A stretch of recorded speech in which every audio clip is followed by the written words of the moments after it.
चलती है। कथा तो आगे कल भी आएगी, लेकिन हर कथा के पीछे नियम होंगे, आचरण होंगे। ये ऐसी मंगलमयी जो कथाएं हैं वो कल आपको सुनने को कम ही मिलेंगी। तो ये अष्टम दिवस क्या है? एक दिन विराम होने से पहले का स्टेशन। जैसे आप यात्रा कर रहे हैं ट्रेन से, तो एक स्टेशन पहले अपना बैग तैयार कर लेते हैं कि नहीं? फिर अगले स्टेशन में धक्का मुक्की ना होवे, अफरा तफरी ना मचे। इसलिए समझदार व्यक्ति को चाहिए कि एक दिन पहले ही, एक स्टेशन पहले ही अपना बैग तैयार करें। उसी प्रकार कल का दिन क्या है? विराम दिवस। तो विराम दिवस से पहले ही हमें विराम लेने की तैयारी कर लेनी चाहिए। जैसे हम 30 तारीख को यहाँ कथा है तो 29 तारीख की सुबह ही तैयारी में जुट गए, तब जाकर तो हम 30 तारीख को समय से यहाँ पहुंचे।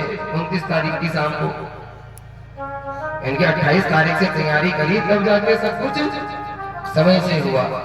और कदाचित जब जाना है उसी समय अगर तैयारी करें तो फिर गाड़ी लेट हो सकती है, शायद हो सकता है कि विलंब भी हो सकता है, कई सारे कष्टों का सामना करना पड़ सकता है।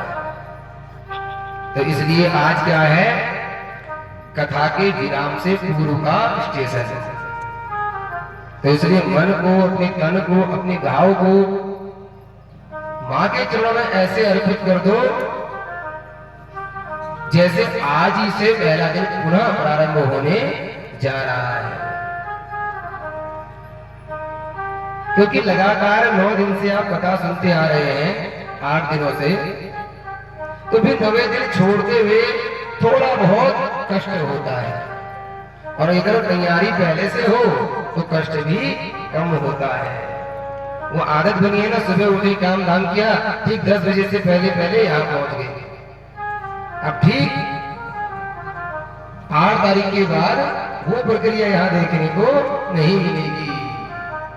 यानी कल का दिन ही बीच में लटका हुआ है हमारा। इसलिए आप सभी बड़े भागी हैं कि इतनी दूर दराज से हो, बड़े विकट जटिल रास्तों से होते हुए भी अपने निश्चित समय पर आप कथा पांडाल में पहुंच जा रहे हैं।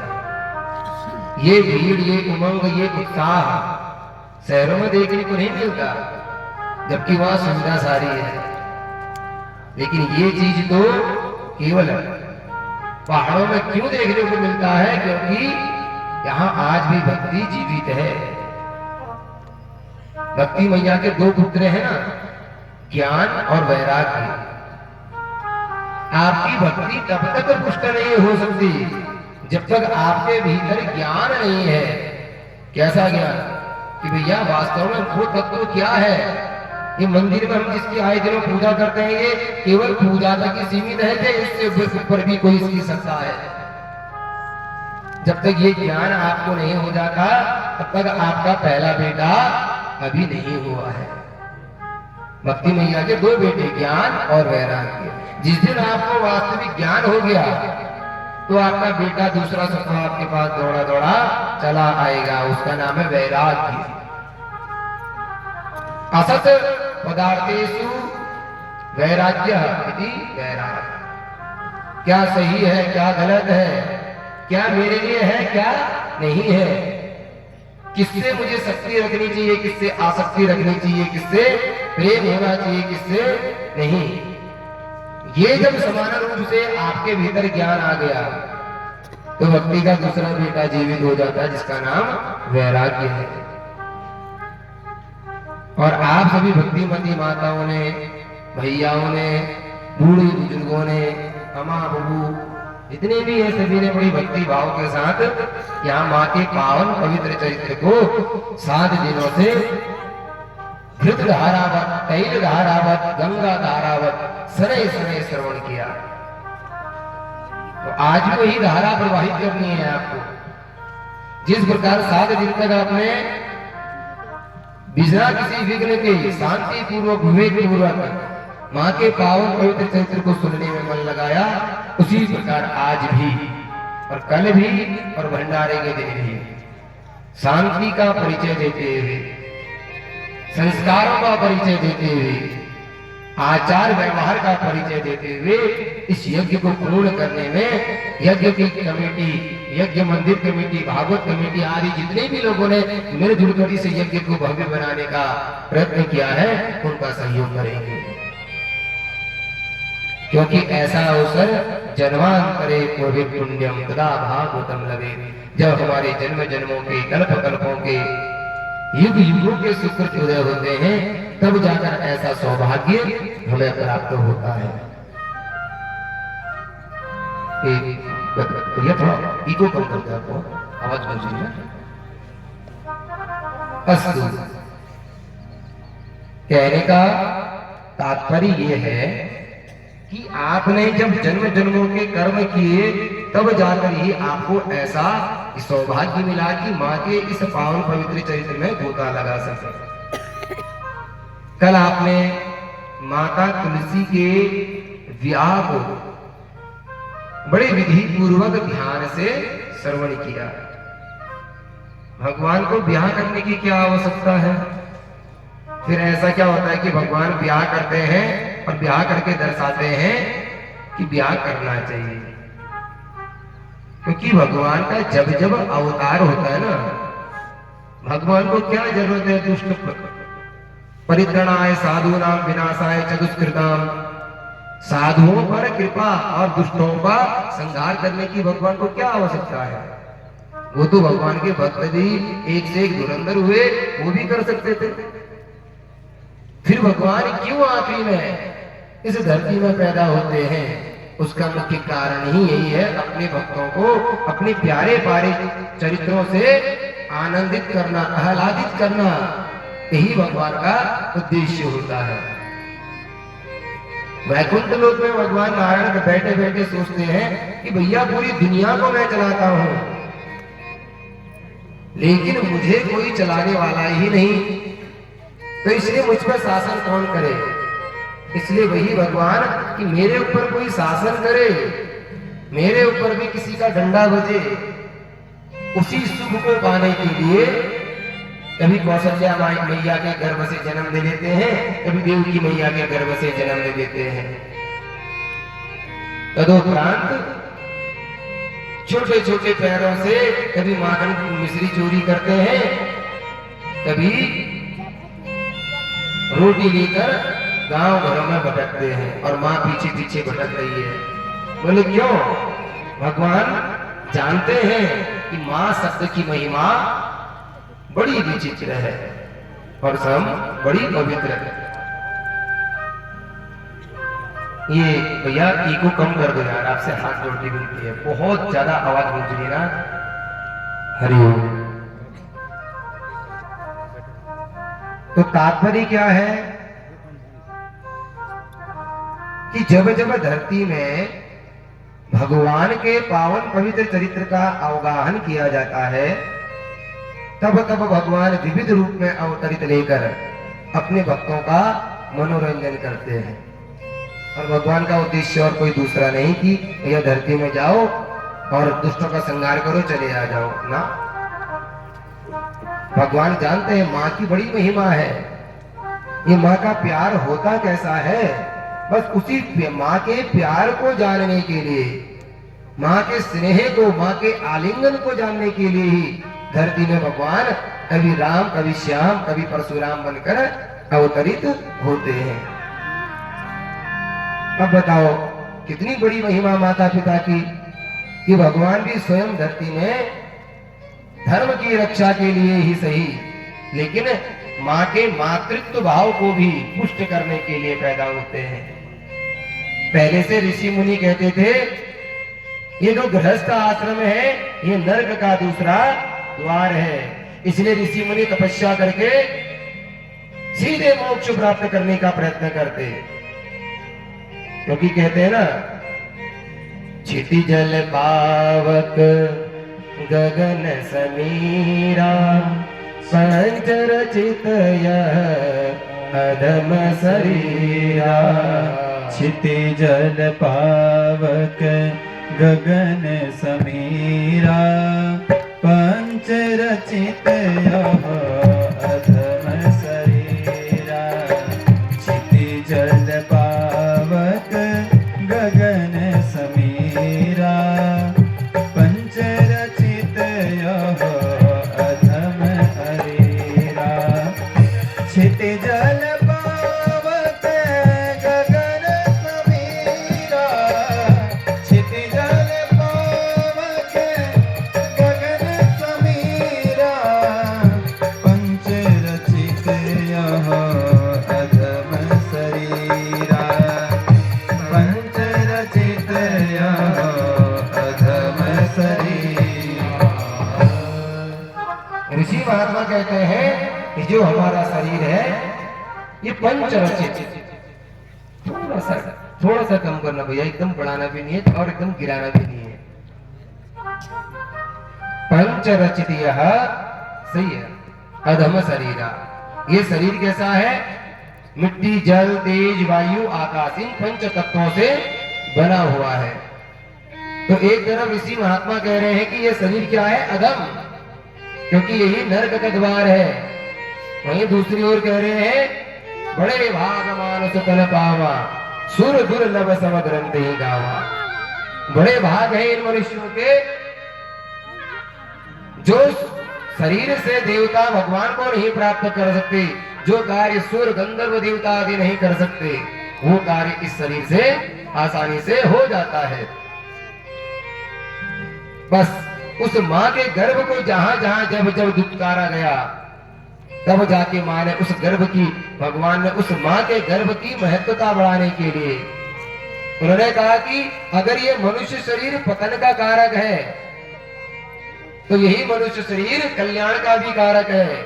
इस बात को पुष्ट करने के लिए माँ कौशल्या, माँ देवकी मैया के गर्भ से भगवान जन्म लेते हैं। बोलो जगदम्बे मैया की जय। इसलिए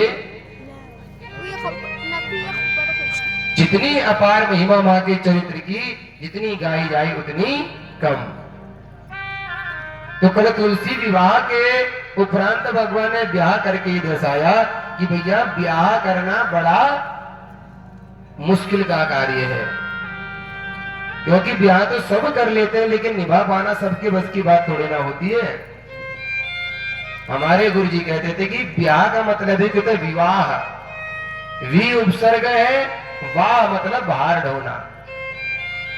वी मतलब विशेष तौर से जिंदगी का जब भार ढोने की आपके ऊपर जिम्मेदारी आ जाए उसे विवाह कहते हैं, विवाह कहते हैं। यानी कि वी क्या है? उपसर्ग, विशेष तौर से। शादी नहीं हुई है तब तक आप अकेले हो, खुद की जिम्मेदारी भी माता पिता निर्वाह कर लेते हैं। सारी जिम्मेदारियां उतनी नहीं, सब कुछ अकेले। पहले खुद की जिम्मेदारी, एक माता पिता की जिम्मेदारी, एक बहन भाई की जिम्मेदारी। जहां विवाह हो गया यानी कि वी उपसर्ग लग गया, विशेष तौर पे बाहर भार ढोने की क्षमता जब आपके शरीर में आ गई उसे ही विवाह कहते हैं। फिर दो दो माता पिता होते हैं कि नहीं? दो दो भाई, दो दो बहन, एक साला एक साली तो बढ़ गई। तो विवाह हमें तभी ही करना चाहिए जब इस जिम्मेदारी को उठाने की क्षमता हमारे कंधों में हो। इसलिए विशेष तौर पर इसलिए विवाह शब्द को बनाया गया है। वी उपसर्ग, वाह मतलब भार ढोना।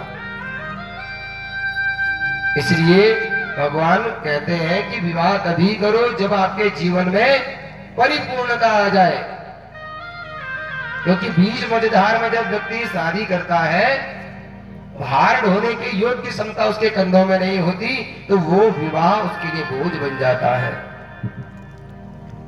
इसलिए विवाह तभी करो जब आपको लगे कि हाँ मैं अब सारी जिम्मेदारियां उठा सकता हूं, क्योंकि हमारे सनातन धर्म में किसी भी कार्य के आगे शुभ नहीं लगता। क्या आपने कभी सुना शुभ जनेऊ? क्या आपने सुना शुभ भागवत? क्या आपने सुना कभी शुभ नामकरण? लेकिन हमारे सनातन धर्म में शुभ विवाह कह के इस विवाह को संबोधित किया जाता है। बोले क्यों? क्योंकि इसके जैसा पवित्र और शुभ दूसरा कोई कार्य है ही नहीं। क्यों? क्योंकि यही एक कर्म है जिससे संसार की प्रतिक्रियाएं चल रही हैं, संसारिक कर्म चल रहे हैं, संसार चल रहा है। इसलिए भगवान ने इस विवाह कर्म को विशेष बताया, विशेष रूप से जिस जीवन का भार ढोया जाए उसे विवाह कहते हैं। बोले भक्तवत्सल भगवान की। ऐसी ही वेद व्यास जी कह रहे हैं, सावित्री नाम की स्त्री थी, उसका ब्याह सत्यवान के साथ संपन्न हुआ। कितने लोग जानते हैं सावित्री के चरित्र को? बट सावित्री पूजा तो करते रहते होंगे आप। तो बट सावित्री की पूजा यहाँ बड़ी विधि विधान से बताई गई है। कैसे सत्यवान को सावित्री ने बचाया और कैसे यमाष्टक के माध्यम से ये बताया कि जो स्त्री अपने संकट में पड़े हुए पति के लिए यमाष्टक का पाठ करे या करवावे, उसका पति सभी संकटों से बाहर आ जाता है। इतना सुनते ही सौनक आदि ऋषि कहने लगे, महाराज ये सत्यवती का चरित्र क्या है? कैसे इसने अपने पति को बचाया? कृपया करके उसके जीवन में प्रकाश डालिए। तब यहीं से वेद व्यासी जन्मेजय को कथा सुनाते हैं और जन्मेजय सुनते हुए भाव विभोर हो रहे हैं। और यही कथा श्री सूत जी महाराज सौनक आदि ऋषियों को सुना रहे हैं। क्या कहते हैं? पूर्व काल में एक अश्वपति नाम के राजा हुआ करते थे। किस नाम के? अश्वपति नाम के राजा हुआ करते थे। इन्होंने मां की इतनी घोर तपस्या की, इनकी तपस्या से प्रसन्न होकर राजा अश्वपति को मां ने दर्शन दिए। अब बोले, बेटा क्या चाहते हो? बोला, मां मैं आप जैसी एक संतान चाहता हूं। मां ने बोली, मेरी जैसे तो केवल मैं ही हूं, पर चिंता ना करो, शीघ्र ही मैं तुम्हारे घर में अपने अंश से अवतरित होंगी। तो वही माँ का कालांतर में इनके घर में एक कन्या के रूप में अवतरित होती है। बोलो जगदम्बे मैया की। नामकरण संस्कार होता है तो मां की प्रेरणा से उस कन्या का नाम सत्यवती रख दिया जाता है। ये सत्यवती भी बचपन से ही भक्ति बड़ी प्रेम से किया करती। कालांतर में ये जो सावित्री थी वन में बैठकर तपस्या कर रही थी, भगवान माता की मंगलमयी चरित्रों का ध्यान कर रही थी। तो इतने में इसकी दृष्टि एक लकड़हारे के पुत्र सत्यवान से होती है।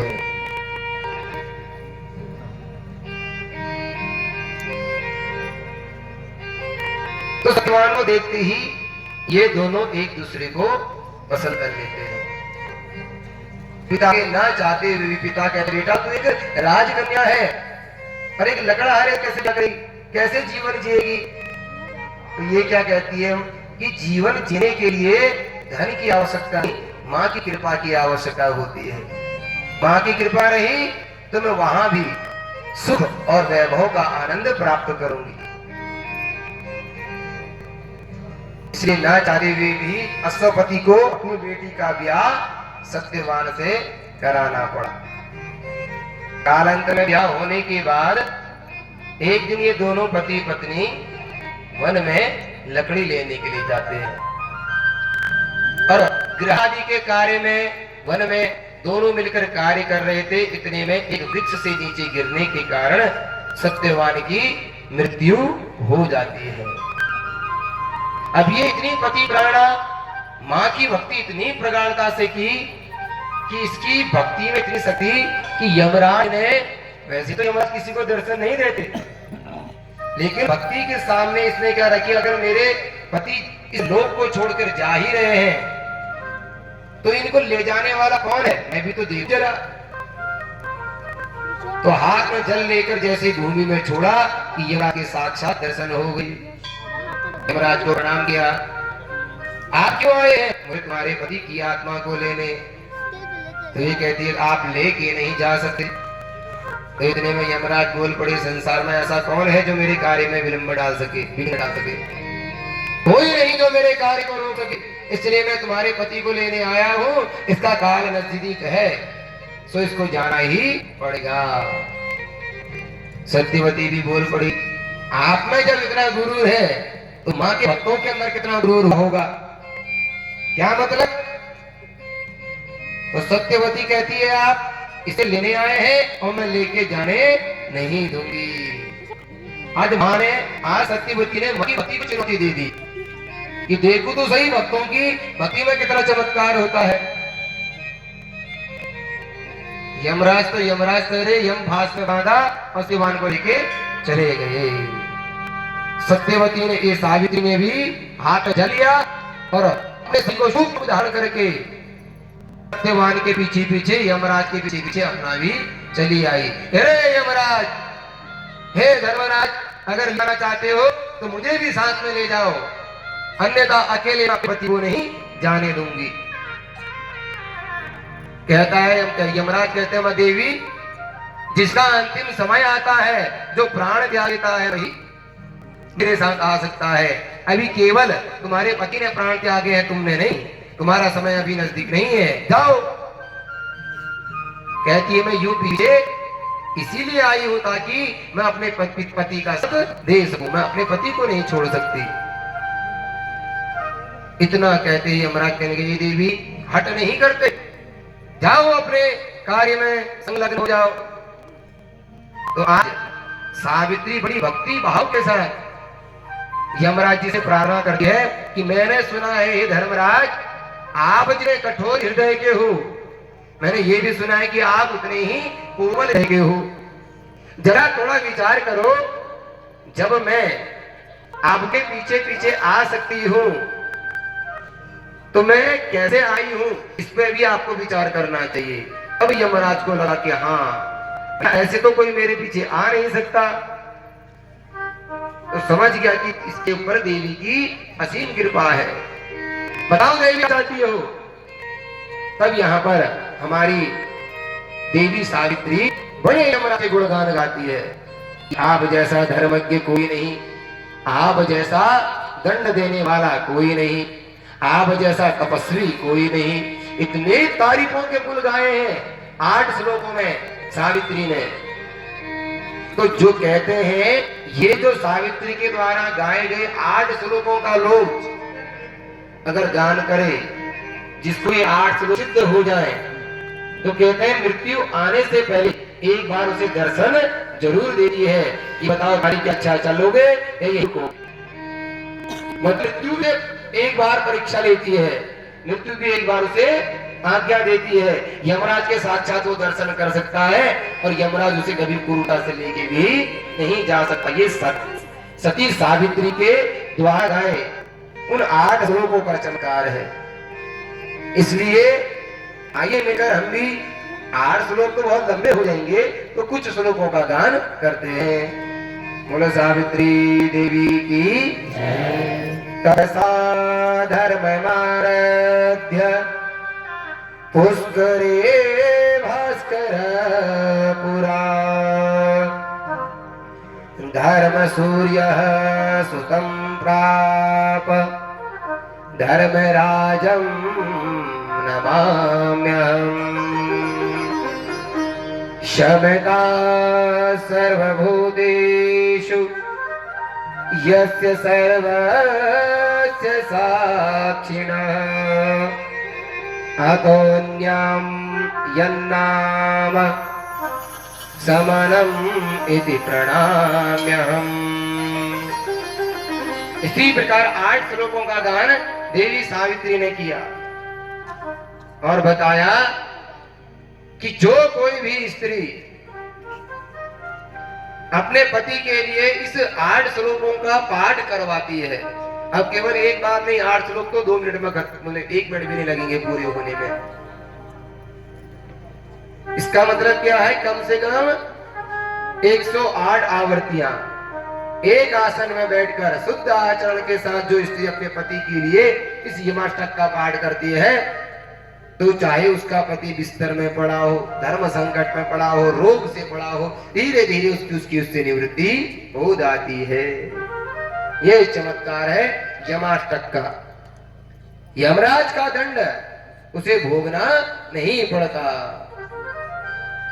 तो शास्त्र में बताए गए नवम स्कंद के इस यमाष्टक का हमें अपने घर में उन सनातन धर्म में उत्पन्न होने वाली स्त्रियों को इसका पाठ करना जरूर चाहिए, जिससे केवल यमराज ही नहीं अपितु मां भगवती भी बड़ी प्रसन्न होती है। इतना गुणगान गाया यमराज का कि यमराज गदगद हो गए। बोले देवी क्या चाहती हो? बोले अपने पति के प्राण वापस लेना चाहती हूँ। जब मांगा तो यमराज भी दे ना सके, तो दे पाने में सक्षम हो गए। तुरंत देवी को कहा, जाओ देवी, मैं तुम्हारे पति के प्राण लौटाता हूँ। आज से तुम और तुम्हारा यह चरित्र जगत में प्रसिद्ध होगा, और जो कोई भी स्त्री तुमने जो मेरी स्तुति गाई इन 8 श्लोकों से मेरी पूजा करेगा, उसके पति की कभी अकाल मृत्यु नहीं होगी। बोले जगदम्बे मैया की। तो इसलिए प्रत्येक स्त्री को इन 8 श्लोकों को याद कर लेना चाहिए। अब हर कोई तो भैया शुद्ध संस्कृत बोल नहीं सकता, नहीं बोल सकते, तो अपने गुरुजनों के माध्यम से इन श्लोकों का अपने पति का नाम का संकल्प लेके इसको कराओ, तो स्वतः आपको वो फल मिल जाएगा। पर लेकिन करना कराना उसी से तभी फल मिलेगा, शुद्ध आसन में शुद्ध चित्र और पवित्रता के साथ वो उसका पाठ करे। ये नहीं कि मुंह उठाया, चल दिए, बैठ दिए, कर दिए और घर को निकल दिए ना। यम नियम आसन प्राणायाम प्रत्याहार, इस प्रकार जो इस यमाष्टक का पाठ करता है उसी को इसका संपूर्ण फल मिलता है। बोलो जगदम्बे मैया की। अस्तु। इतने में वेद व्यास जी से जन्मेजय ने प्रश्न पूछा, महाराज मैंने ये भी सुना है कि समुद्र मंथन से 14 रत्न उत्पन्न हुए, लेकिन महाराज उन 14 रत्नों में हमारी भगवती लक्ष्मी का भी प्रादुर्भाव हुआ। अब ये लक्ष्मी कभी कैसे प्रकट होती है? कभी कहता है कि आदि शक्ति भवानी डायरेक्ट इनको धरती में भेजती है। शुरू में सुना था ना आपने, जब ऊपर गए थे तो मां का रूप देख के ब्रह्मा विष्णु महेश स्त्री रूप में परिणत हो गए। जब धरती में वापस लौट रहे थे तो मां ने इनको नारायण को नारायणी, ब्रह्मा को ब्रह्माणी और शिव को शिवानी दी। अब हे प्रभु, मेरे मन में शंका है कि मां ने लक्ष्मी को प्रकट किया या फिर लक्ष्मी समुद्र से प्रकट हुई, आखिर ये मामला क्या है? कृपया करके इसमें प्रकाश डालिए। तब यहाँ लक्ष्मी के पावन पवित्र को चरित्र को सुनाते हुए कहते हैं, एक समय की बात है, सुनो। देवता लोग बड़े अहंकारी हुआ करते थे। इन्हें आए दिनों अपने मद में चूर होकर किसी न किसी संत महात्मा का अपमान कर देते। एक दिन वैकुंठ लोक से भगवान दुर्वासा ऋषि हमारे वैकुंठनाथ पति के दर्शन करके लौट रहे थे, तो जाते हुए दुर्वासा ऋषि को एक सुंदर माला दुर्वासा ऋषि को भगवान ने अपने गले से निकाल के पहना दी। दुर्वासा ऋषि गदगद हो रहे हैं कि धन्य है हमारे भाग कि वैकुंठनाथ ने अपने गले की माला मुझे दी। गदगद होके आ रहे हैं और आते आते इतने में रास्ते में स्वर्ग लोक से आ रहे थे, तो इतने में उनकी दृष्टि इंद्र में पड़ी। ओहो, हमारे स्वर्ग के राजा इंद्रदेव। तुरंत इंद्र के पास गए, इंद्र ने स्वागत किया। ओहो भाग हमारे, तो संत महात्मा हमारे घर पधारे। बताओ महाराज कैसे आना हुआ? तो दुर्वासा ऋषि बोले, देखो मेरे आने का तो कोई विशेष हेतु नहीं है, बस वैकुंठनाथ पति के दर्शन करके लौट रहा था, सो आप दिख गए तो आपके भी दर्शन करने आ गया। तो दुर्वासा ऋषि सोचने लगे, भैया जब किसी विशेष व्यक्ति के साथ पास जाते हैं ना, तो रिक्त हाथ नहीं जाना चाहिए। खाली हाथ अपने सगे संबंधी मित्र आदि के घर नहीं जाना चाहिए। शास्त्रों ने आदेश दिया है, रिक्त पाणी न गच्छेता देवताम ब्राह्मणम मित्रम च गुरु। देवताओं के मंदिर में जाओ तो कुछ ना कुछ लेके जाओ। रिक्त पाणी न गच्छेता देवता ब्राह्मणम गुरु और तथा मित्रम च। देवताओं के घर में, ब्राह्मणों के घर में, मित्र के घर में और अपने गुरु के घर में जिससे आपने दीक्षा शिक्षा ली है, उस गुरु के घर में कभी भी रिक्त पानी खाली हाथ नहीं जाना चाहिए। महादोष लगता है। जो अतिथि बन के जाए, अतिथि का स्वागत करना तो आतिथेय का कर्तव्य है, लेकिन अतिथि को भी रिक्त हाथ नहीं जाना चाहिए। ये तो कहते हैं खाली हाथ आया है, खाली ही जीवन उसका रह जाता है। बोलो जय श्री कृष्ण। भैया भैया लोगों को क्या हो गया है? सांप सूख गया है क्या? बोलो जय श्री कृष्ण। फिर भी महिलाओं की आवाज ज्यादा है। ढीले ढाले हैं यहाँ के भैया लोग हैं। बोलो जय श्री कृष्ण।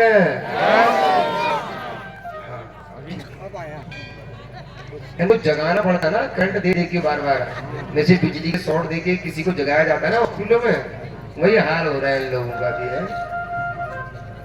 अस्तु। तो दुर्वासा ऋषि के गले में माला, और सोचा कि क्यों मैं वैकुंठ लोक से आया हूँ, मैंने तो इन्हें कुछ दिया ही नहीं, क्या दे? तो हो मेरे गले में वैकुंठ नाथ भगवान की यही माला है, और इससे बड़ा अमूल्य धन क्या हो सकता है? तो अपने गले से उतारी माला और किसको पहना दी? इंद्र को। अब इंद्र मन ही मन में सोचने लगा, देखो बाबा को इन ब्राह्मणों की बुद्धि सटिया गई है। मैं स्वर्ग का राजा और अपने गले की पहनी हुई झूठी माला हमें पहनाता है। अब बेचारा मन मन में गुस्सा तो हो रहा है, दिखावे की हंसी दिखा रहा है। हाँ अरे बहुत बढ़िया महाराज। अब उसको पता है कि भैया जहां मैंने उठपटांग हरकतें करी, सामने दुर्वासा खड़े हैं, जहां क्रोध आया वहीं श्राप। तो इसलिए जब तक दुर्वासा ऋषि गए नहीं, खाली धोखे की खावे की हंसी मुस्कुराते हुए कहता है बहुत सुंदर बहुत सुंदर। अब जैसे दुर्वासा ऋषि थोड़े आगे बढ़े, इसने गले से निकाली माला और वो माला को हाथी की अपने ऐरावत के गले में डाल दी। उस वक्त ऐरावत नहीं था, क्योंकि ऐरावत तो अब होगा ना पैदा समुद्र मंथन से, एक कोई हाथी होगा, उसके गले में डाल दी। अब जिस देवता की वैकुंठ नाथ की माला की महिमा, ब्राह्मणों के हाथ से दी माला की महिमा इंद्र जैसा राजा न जान सका, मोटी बुद्धि का हाथी कैसे जानता? तब जाकर उस हाथी ने उस माला को अपने गले से उतारा, पैरों में डाला और कुचल दिया। अब राजा दुर्वासा ऋषि के मन में एक शंका उठी, ओहो ये राजा इंद्र वैकुंठ नाथ भगवान की माला पहनकर कितने सुंदर लग रहे होंगे। बोले जब देखिए हमें दोबारा, पलट कर लौट कर वापस आए तो क्या देखा? इंद्र ने अपनी माला को हाथी के में डाली थी और हाथी ने वो माला जमीन में कुचल दी, मसल थी। ये सब देखते ही राजा दुर्वासा ऋषि की आंखें लाल हो गई। हे मूर्ख इंद्र, तेरे भीतर इतना अहंकार कि हम ब्राह्मण द्वारा दिए गए प्रसादी माला का अपमान करता है। तुझे अपने पद में रहकर भूल गया कि ब्राह्मण द्वारा दिए गए माला, चाहे वो की पहनी हो या कैसी हो, वो अमृत होती है, अमूल्य होती है, उसका अपमान करता है। तुझे अपने स्त्री का बल का बहुत तेज है, जा मैं तुझे श्राप देता हूं, स्त्रीहीन हो जा, तेरी सारी शक्ति नष्ट हो जाए। श्राप दिया दुर्वासा ने, सुन किस लिया? बलि ने। आक्रमण, भगाओ इन देवताओं को, मार पीट के सभी देवताओं को भगा दिया। क्यों? क्योंकि सभी देवता स्त्रीहीन हो गए। भागे भागे ब्रह्मा जी के पास गए, महाराज गजब हो गया, गजब हो गया।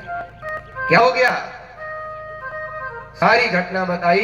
ब्रह्मा जी कहने लगे सही हुआ तुम लोगों के लिए, आए दिनों कभी अपने कुल गुरु बृहस्पति का मान करते हो, दुर्वासा जी का, कभी भृगु ऋषि का, तुम्हारे साथ यही होना चाहिए। कौन कहता है? तुम जानते हो कि इन्हीं ब्राह्मणों के द्वारा तुम्हारी शक्तियां बढ़ती हैं, और उन्हीं ब्राह्मणों का अगर अपमान करोगे तो बताओ तुम्हारे साथ क्या होगा। जब इस भाव से कहा तो ब्रह्मा आदि जितने भी थे सब क्षमा मांगने लगे। सभी देवता कहने लगे महाराज अब खाई सो खाई, आगे खाई सो राम दुआई। महाराज आज के बाद ऐसी गलती नहीं होगी, क्या करना चाहिए? में माँ भगवती प्रकट होके कहती है अब समय आ गया है। अरे देवताओं, तुम्हें जाके इस समय मेरी शरण में नहीं, वैकुंठनाथ लक्ष्मीपति की शरण में जाना चाहिए, वही तुम्हारा कल्याण करेंगे। तो माँ की प्रेरणा पाके देवता सभी भागे भागे भगवान के पास गई और सुंदर भाव से भगवान की स्तुति गाने लगे। स्तुति गाते भगवान प्रसन्न हो गई। बोलो देवताओं कैसे आए, सारी घटना बताई। महाराज ये बात है, ऐसी बात है, ऐसा हुआ वैसा हुआ। भगवान चाहते तो एक झटके में अमृत का कलश निकाल के समुद्र से दे देते, भगवान के लिए क्या बड़ी बात है।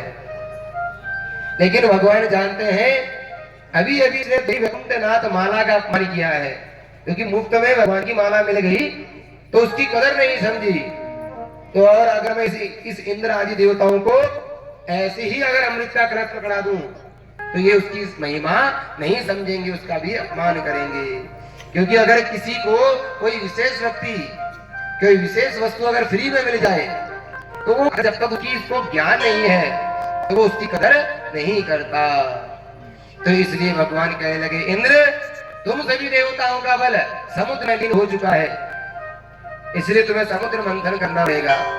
उससे जो अमृत प्राप्त होगा वो तुम्हें अमर करेगा, तब जाके तुम्हें तुम्हारा स्वर्ग प्राप्त होगा। जगदम्बे मैया की तब जाकर भगवान से कहते हैं ब्रह्मा आदि देवता महाराज ये समुद्र मंथन कैसे होगा? तो कहते हैं जाओ मंदराचल पर्वत को उठा के आओ, वासुकी की रस्सी लो और बीच समुद्र के बीच रखकर मंथन करना शुरू करो। जैसे बालों में मट्ठा बनाते थे ना दोनों रस्सी से खींचे, अब तो मशीनें हो गई हैं, तो वैसे ही मंथन करो। तो मंदराचल पर्वत के पास गए, सबसे पहले वासुकी के पास गए और वासुकी से आए। वासुकी किसके गले में गलेगा, किसका भक्त है? ये वासुकी किसका भक्त है? किसका? भगवान शंकर का। और कहा जाओ नारायण की आज्ञा है कि तुम्हें समुद्र मंथन में मंदराचल पर्वत में लिपटना है, रस्सी का कार्य करना है। कहने लगा वासुकी वाह महाराज, रस्सी मैं बनूंगा, चटनी मेरी निकलेगी और जो मर पानी निकलेगा वो किसका? तो देवता कहते हैं ना स्वार्थ के लिए बड़ी बड़ी युक्ति निकाल लेते हैं। कहने लगे वो सब उसमें एक अमृत निकलेगा, कुछ तुम पियोगे कुछ हम पिएंगे, सब अमर हो जाएंगे, सबका भला हो जाएगा। तो वासुकी कहेगा ठीक है मैं तैयार हूं। अब भैया समुद्र मंथन अकेले तो हो नहीं सकता, तो भगवान कहते हैं अरे देवताओं तुम्हें असुरों से सहायता लेनी चाहिए। महाराज वो हमसे हमारी मदद क्यों करेंगे भला, वो तो हमसे चिढ़ते हैं। कहते हैं उनके सामने एक युक्ति रखना जो मैं तुम्हें बताऊंगा। क्या है वो युक्ति? तब भगवान कहने लगे हरयोपि संध्येया सति कर्मार्थ गौरवी अहिमूषकवद्देव यर्तस्य पदवीं गते।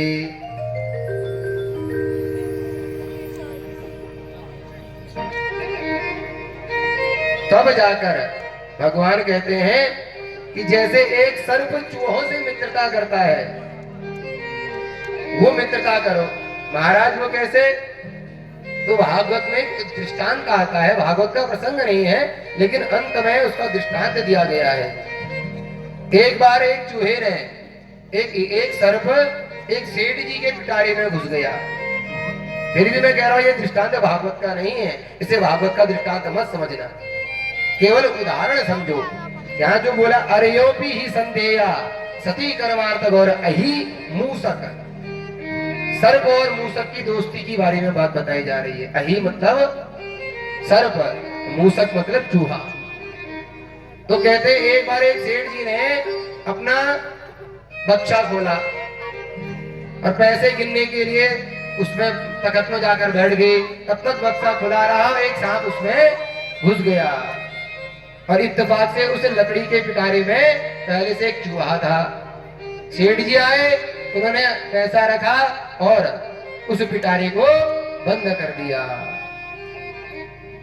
अब सर्प ने चूहे को देखा, चूहे ने सर्प को देखा। सर्प की जीभ लबलबा रही है, भैया भोजन मिल गया। लेकिन मन ही मन में सोच रहा है कि भैया मारूंगा तो मेरा पेट तो भर जाएगा, और कदाचित दोबारा सेठ जी पिटारा खोलने आए, उन्होंने मुझे देख लिया तो मैं भी मारा जाऊंगा।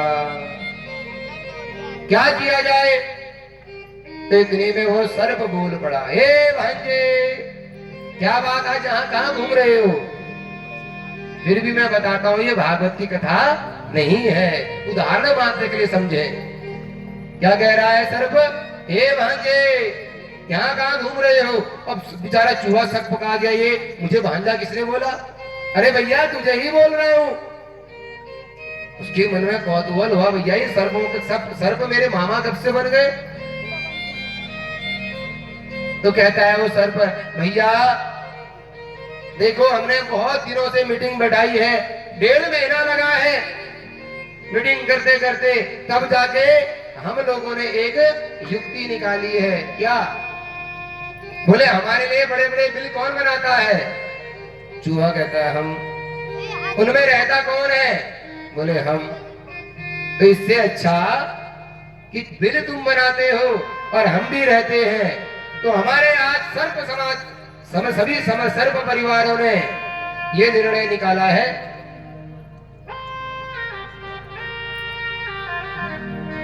कि आज से सर्पों को नहीं, चूहों को नहीं मारा जाएगा। जिस बिल में चूहे रहते हैं उसी बिल में हम भी रहेंगे, दोनों मामा भांजे मिलकर प्रेम पूर्वक रहेंगे। चूहा तो बड़ा गदगद हो गया, महाराज ये सूरज कहां से उदय हुआ जो आपने हम लोगों के बारे में इतना अच्छा सोचा? कहते भैया क्या करें, जन्म जन्म तक हत्या करने से बेहतर है कि अंतिम में थोड़ा वजन भी कर लिया जाए। तो इतनी में चूहा गदगद हो गया, बताओ मैं आपकी कैसे सेवा कर सकता हूं मामा जी? तो सर्प कहता है भांजों से सेवा कराना महापाप, लेकिन कह ही रहे हो तो हमने सुना है भैया तुम चूहों के दांत बड़े तीखे हैं, और ये लकड़ी का पिटारा तुम्हारे लिए क्या चाहिए? तुम तो बड़े बड़े पहाड़ों में छेद कर दो। तो मैं ये चाहता हूं कि तुम इस पिटारे में छेदो और मैं भी बाहर आऊं और तुम भी बाहर आ जाओ, फिर तुम घर को जाओ और मैं भी अपने घर को जाऊं। कहते वाह मामा जी आपने बहुत बढ़िया बात बोली। वो भांजा ही क्या जो मामा जी के लिए कार्य ना कर सके? अब चूहा बेचारा लग गया, सर्प बेचारा अपनी जीवा में लगाम लगा बैठा है, कब छेद हुए कब मैं मजे लूं। चूहे ने कुतुरते कुरुत करते करते पूरे बक्शी में बड़ा सा छेद बना दिया। चूहा बाहर आ गया, इतने में बोला मामा आप भी बाहर आ जाओ। हाँ भांजे इंतजार करना, मैं भी आ रहा हूँ। हाँ मामा जल्दी आओ। अब जैसे सर्प बाहर आया तो कहता गले नहीं मिलोगे? अरे बिल्कुल गले मिलेंगे। गले मिलने की बात तो दूर ही, मौका मिला टप्पा पकड़ के चूहे को खा के चल दिया। बोलो वृंदावन बिहारी लाल की। इसलिए कहते हैं मूषक भद्देवा ह्यर्थस्य पदवीं गते। भागवत में आया है कि जैसे मूषक और सर्प की मित्रता होती है, कभी हुई ना? इसलिए कुछ क्षण के लिए तुम ऐसी मित्रता असुरों से कर लो, मौका मिलेगा फिर देख लेंगे। सब भागे भागे बलि के पास गए। बलि महाराज की जय हो जय हो। असुरों ने उठाए तलवार, मारो इन दुष्टों को। तो बलि महाराज ने तुरंत रोक लिया, अरे भैया रुक जाओ, ये देवता निहत्ते आए हैं, इनका उद्देश्य युद्ध करना नहीं है, क्यों आए हो? तो जवाब मिलता है कि मंथन के बारे में सब बताते हैं कि उससे 14 रत्न निकलेंगे, अंतिम रत्न अमृत निकलेगा। अरे हम कश्यप तुम्हारे पिता और हम भी कश्यप के पुत्र, तुम भी कश्यप के पुत्र, दोनों सौतेरी से इनको है, आए दिनों में लड़ते रहते हैं। अब अमृत पी लेंगे पर हो जाएंगे, फिर चाहे कितनी लाठी डंडे बजे मरने वाला कोई नहीं, फिर खूब लड़ेंगे। हाँ भैया बात तो सही कह रहा है, पर क्या करना पड़ेगा? बोले मंदराचल पर्वत को उठाना पड़ेगा, वासुकी नाग सी बनी पड़ेगी, समुद्र मंथन करना पड़ेगा। अच्छा ये हो जाएगा? बोले हाँ हो जाएगा।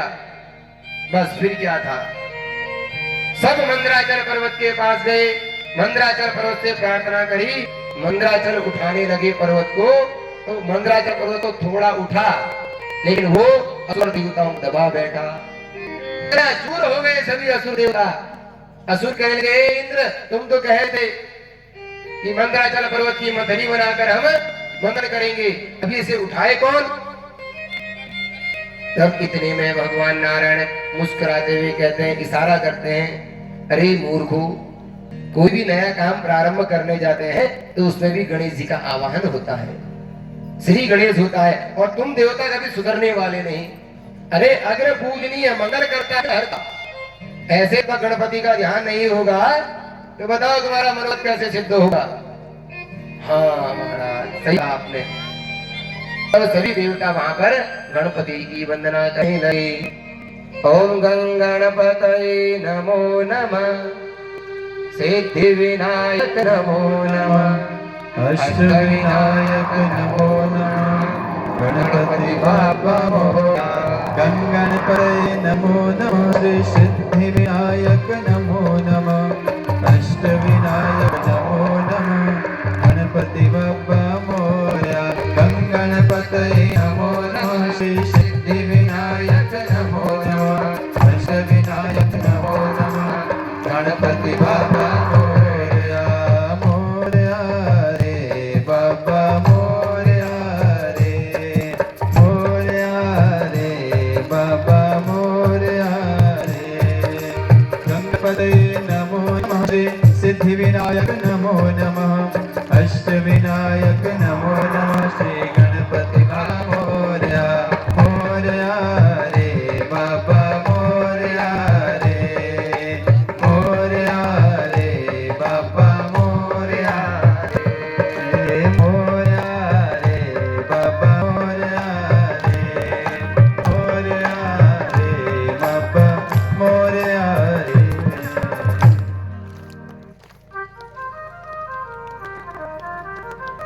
बोलो गणपति महाराज की।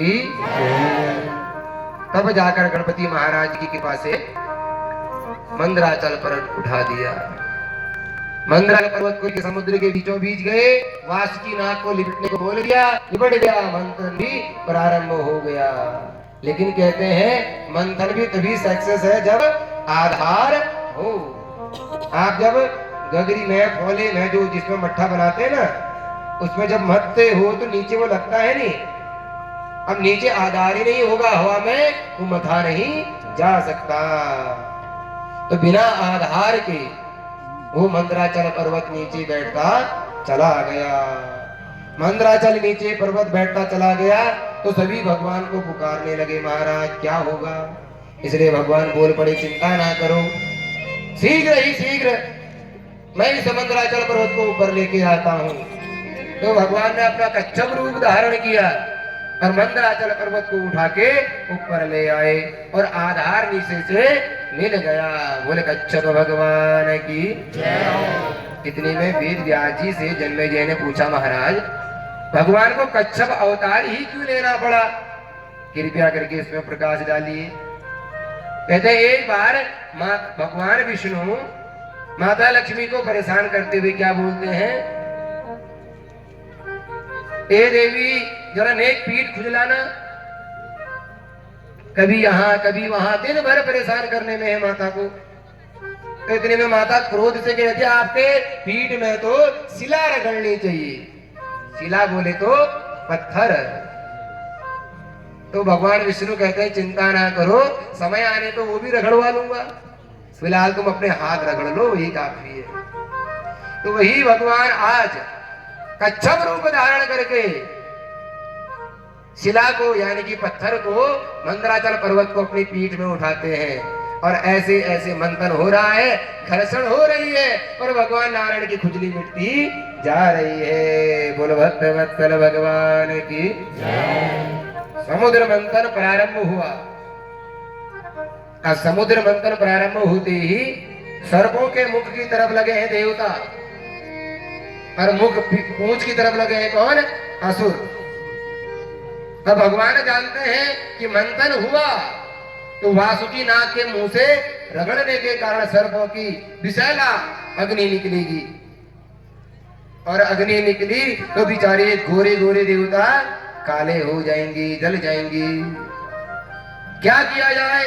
तो भगवान फिर छलिया है ना हमारे कृष्ण, नारायण से बड़ा संसार में छलिया कोई नहीं, तो तुरंत बोल पड़े, हे देवताओं, जोर से एकदम, अरे तुम उच्च कुल के कश्यप ऋषि क्षत्रिय ब्राह्मण हो,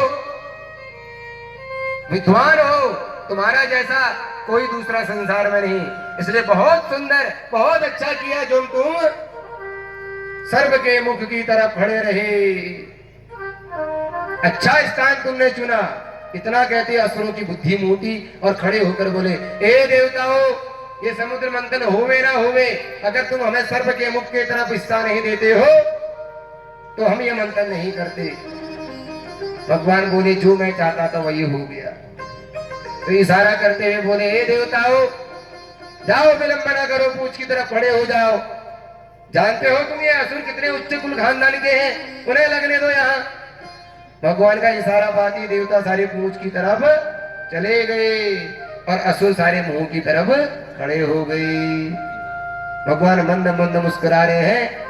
संक और मूर्ख हमेशा दूसरों के फूकने से ही बजते हैं, समझ रहे ना? संक को कभी बजते हुए देखा खुद से?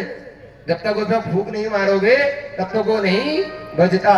वैसे मूर्ख होते हैं दूसरे के ज्ञान से ही वो हमेशा चलते हैं, इसलिए संक और मूर्ख हमेशा दूसरों के फूकने से ही बजते हैं। बोलो जय श्री कृष्ण। मंथन प्रारंभ हो गया। मंथन प्रारंभ हुआ ही था कि वासुकी के मुख से भयंकर भयंकर अग्नि निकलने लगी, सारे असुर झुलसने लगे और मन ही मन में सोचने लगे, अच्छा खासा पूंछ की तरफ खड़े थे, बेवजह बड़े बाप की औलाद बनने के चक्कर में अपने पैरों में कुल्हाड़ी मार बैठे। इसलिए कभी कभार ना झुकना भी बड़े फायदे का काम हो जाता है। झुकने का मतलब जरूरी नहीं कि आप बलहीन हो गए, झुकने का मतलब कभी कभार बुद्धि भी मानी जाती है।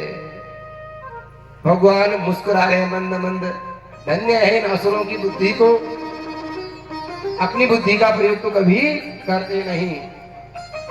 तब जाकर मंथन प्रारंभ हुआ। भैया बड़े बाप की औलाद बने हैं तो लगना तो पड़ेगा ही, इज्जत का मामला है।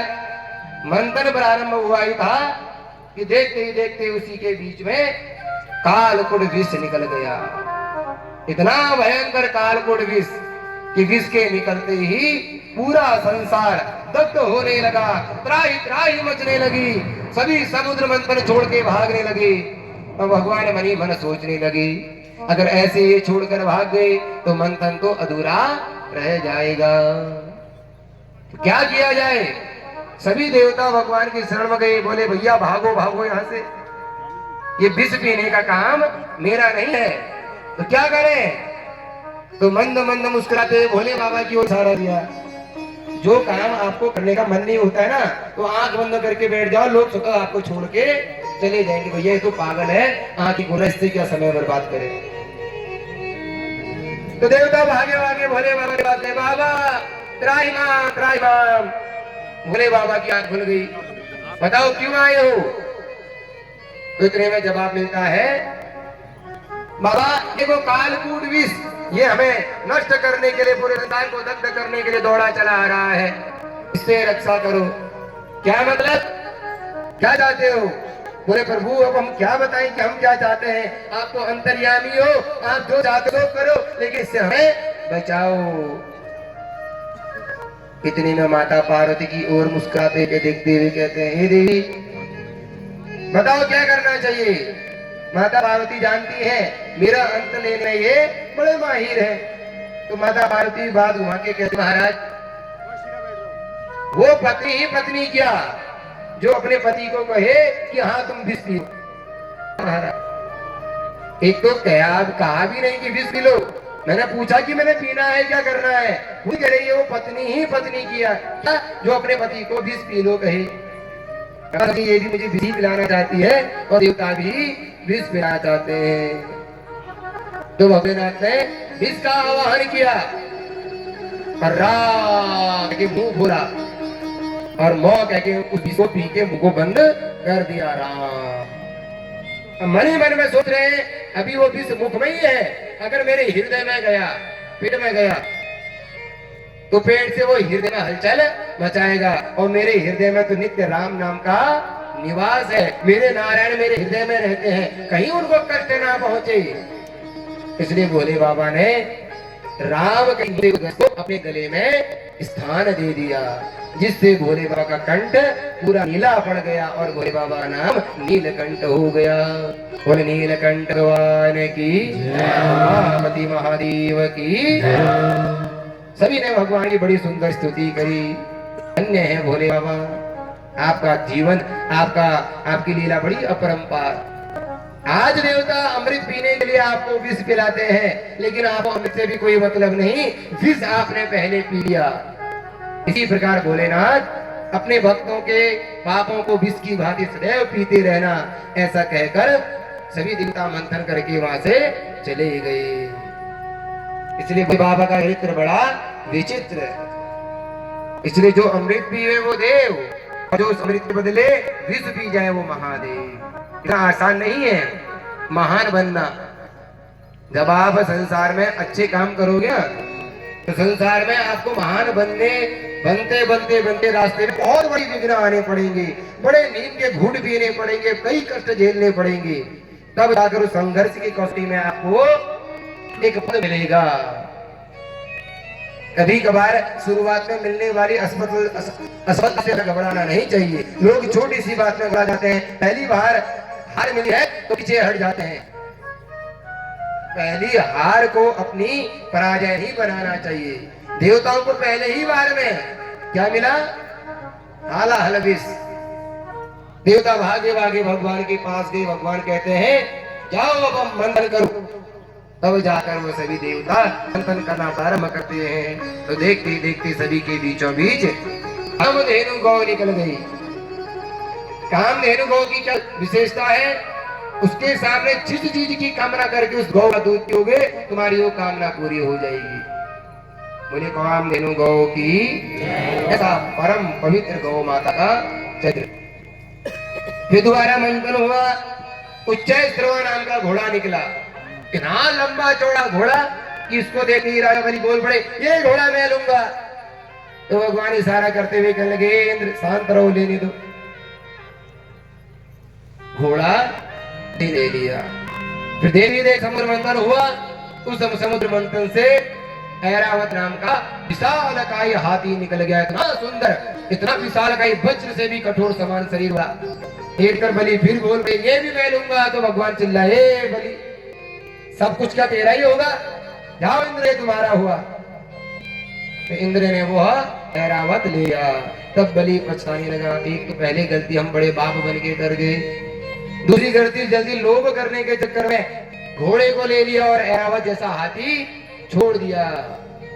कोई बात नहीं, चलो समुद्र मंथन हुआ। तो इतने में कौस्तुभ मणि निकली। कौस्तुभ मणि का चमत्कार कि उस मणि के तेज को ना देवता देख पाए ना असुर। तो भगवान बोले तुम्हारे बस बात नहीं है। तो भगवान ने वो मणि उठा के अपने गले में लगा ली। और भक्त वत्सल भगवान की। उसके बाद कल्प वृक्ष निकला। भगवान बोल पड़े ये कल्प वृक्ष स्वर्ग में रहेगा। जो स्वर्ग का राजा वो इस कल्प वृक्ष का आनंद लेगा। अब बलि मन में सोच रहा है अभी स्वर्ग का राजा कौन है? मैं हूँ। तो आनंद तो मेरे आएंगे। कामधेनु स्वर्ग भेज दी, मैं अप्सराएं निकली, ये अब स्वर्ग में भेज दी। अब बलि सोच रहे मैं तो बड़े फायदे में हूँ। क्यों? तो में स्वर्ग का राजा तो मैं हूँ, सब चीज मुझे मिल रहा है। तो इतने में देखते देखते ततश्चाविर्भू साक्षात्